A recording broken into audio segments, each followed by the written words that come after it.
Good boy എന്നോ പറയുന്നത്. പക്ഷെ എന്തുകൊണ്ടാണ് ക്ലിക്കർ എന്ന് പറയുന്നത് നമ്മൾ ഉപയോഗിക്കുന്നത് എന്നുള്ളതാണ് നമ്മൾ മനസ്സിലാക്കേണ്ടത്. സാധാരണ എല്ലാവരും വിചാരിക്കും ഇതൊരു ശബ്ദം കേൾക്കുമ്പോൾ ആഹാരം കൊടുക്കുന്നു, അത്രയേ ഉള്ളൂ.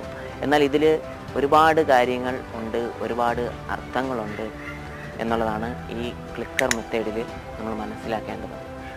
അതായത് ക്ലിക്കർ എന്ന് പറഞ്ഞാൽ നമ്മൾ സാധാരണ ഒരു യെസ് എന്ന് പറയാം, ഗുഡ് ബോയ് എന്ന് പറഞ്ഞാൽ പോരെ, എന്തിന് ഇതിൻ്റെ ആവശ്യം എന്നാണ് പലരും ചിന്തിക്കാറുള്ളത്. ഞാനിപ്പോൾ ഉറക്കത്തിൽ നിന്ന് എഴുതിച്ചു വന്നു, ഡോഗ് ഒരു പ്രവൃത്തി ചെയ്യുന്നു, ഞാൻ പഠിപ്പിക്കാൻ വേണ്ടി പോകുന്നു, അവൻ സിറ്റ് ചെയ്തപ്പോൾ നമ്മൾ പറയുന്ന ടോണ് യെസ് ഗുഡ് ബോയ്. നമ്മൾ ഉറക്കത്തിൽ നിന്നും വരുന്ന ആ ഒരു മൂഡ്, ഡോഗിനെ പഠിപ്പിക്കാൻ വേണ്ടി പോയി കഴിഞ്ഞാൽ യെസ് ഗുഡ് ബോയ് എന്ന് പറയും. എന്നാൽ നമ്മൾ ദേഷ്യത്തിലാണ് ഇരിക്കുന്നത്, നമ്മളുടെ അന്നത്തെ ഒരു ദിവസം നമ്മുടെ സ്വഭാവം ശരിക്കും ദേഷ്യത്തിലാണ്.